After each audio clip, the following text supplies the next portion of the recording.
Good morning dear students. कल हम लोगों ने पढ़ा था संधि।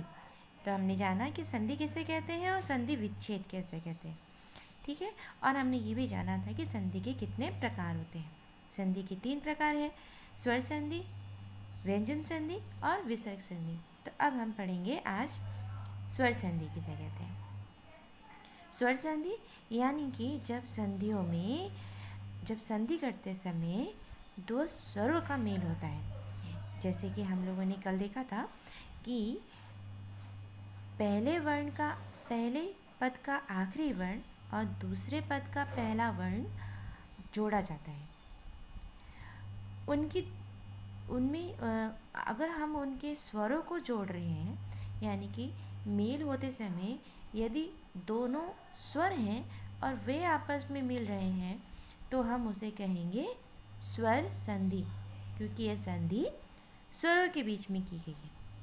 जैसे एक उदाहरण आपकी किताब में दिया है, जैसे विद्या प्लस आलय। विद्या, य में आ की मात्रा लगी है और आलय का आ, तो आ प्लस आ इक्वल टू आ, इसलिए क्या बना ये विद्यालय। ठीक है। तो आलय का आ विद्या के आ में घुस गया, मिल गया। ठीक है। वहीं दूसरा देखो, प्रति प्लस एक। प्रति में ई की मात्रा है और एक में पहला वर्ण कौन सा है, ए, यानी कि स्वर। तो E plus A equal to ये। ठीक है, ये फॉर्मूला है, ये आपको याद करना पड़ेगा। ये फॉर्मूला कैसे है ये आपके बुक में दिया गया है, तो आप देख लेंगे तो आपको समझ में आ जाएगा। तो प्रत्येक, क्या नया शब्द बना, प्रत्येक। ठीक है। अब देखो स्वर संधि के भेद कितने हैं।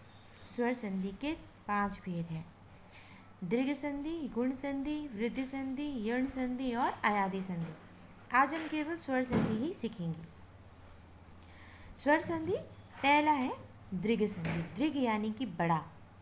देखो, जब भी ऐसा होगा जो स्वर एक जैसे देखने वाले होंगे, जिसमें हम छोटा और बड़ा बोलते हैं, जैसे कि आ, छोटी ई, बड़ी ई, छोटा ऊ, बड़ा ऊ, छोटी ई, बड़ी ई।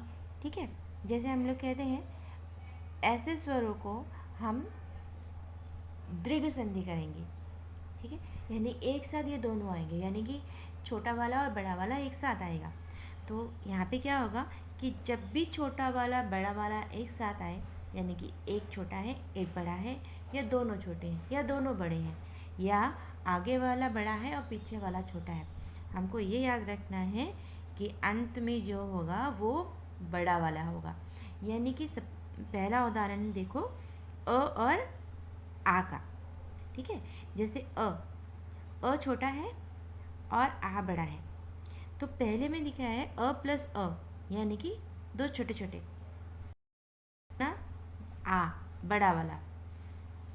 दूसरे में है अ छोटा और आ बड़ा, यानी पहला वाला छोटा और दूसरा वाला बड़ा। लास्ट में देखिए क्या बना, बड़ा वाला। उसके बाद है आ बड़ा है और अ छोटा है।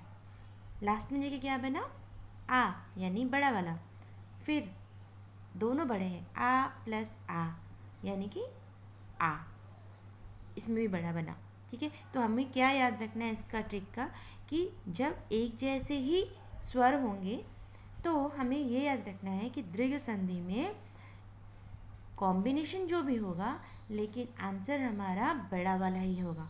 यानी समझ लो कि एक छोटा भाई है और एक बड़ा भाई है, तो दोनों को जब मिलाया जाएगा तो जीतेगा हमेशा बड़ा वाला भाई। ठीक है। चाहे दोनों बड़े भाई हो तो भी बड़ा भाई जीतेगा, एक छोटा एक बड़ा होगा तो भी बड़ा वाला भाई, और अगर दोनों बड़े भाई होंगे तो भी बड़ा वाला भाई होगा। ठीक है। उसी तरह से ई का भी होगा, एक ही फॉर्मूला लगेगा आपका, एक ही तरह से बनेगा। छोटा हो बड़ा हो का भी एक ही जैसा लगेगा। अगला आ जाओ गुण संधि। गुण संधि में जब अ या आ के बाद छोटी ई, बड़ी ई, छोटा ऊ, बड़ा ऊ अथवा री आता है, तो उनके मेल से उनके स्थान पर क्रमशः ए बैठेगा, ओ बैठेगा या अर बैठेगा। देखो, अ प्लस ई इक्वल टू ए। हम खुद ही अगर अ और ई को एक साथ बोले तो अपने आप मुंह से ए निकल जाएगा, जैसे अय, अ और ई, अय। उसी तरह से अ और उ, ओ, अ, उ, औ निकलता है ना मुंह से, अपने आप ही निकल रहा है। अ और री, अर। ठीक है, उदाहरण देखो, धर्म प्लस इंद्र यानी धर्मेंद्र।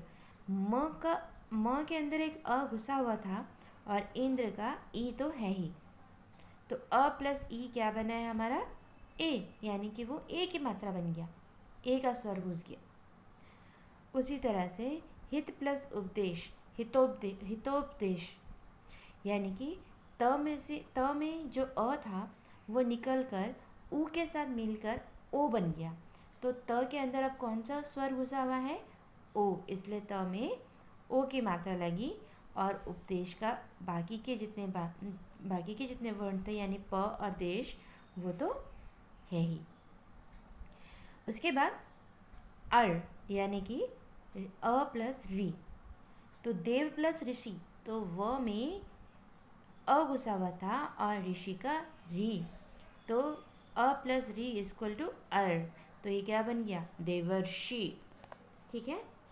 नंबर ग यानी कि वृद्धि संधि। वृद्धि संधि,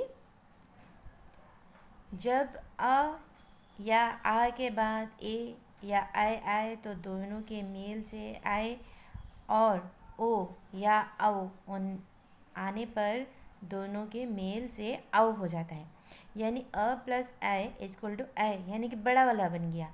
ठीक है, अ प्लस आई इक्वल टू आई। यहाँ भी देखो, अ के बाद अगर अ या ए आएगा तो क्या बन जाएगा, बड़ा वाला, यानी कि आए।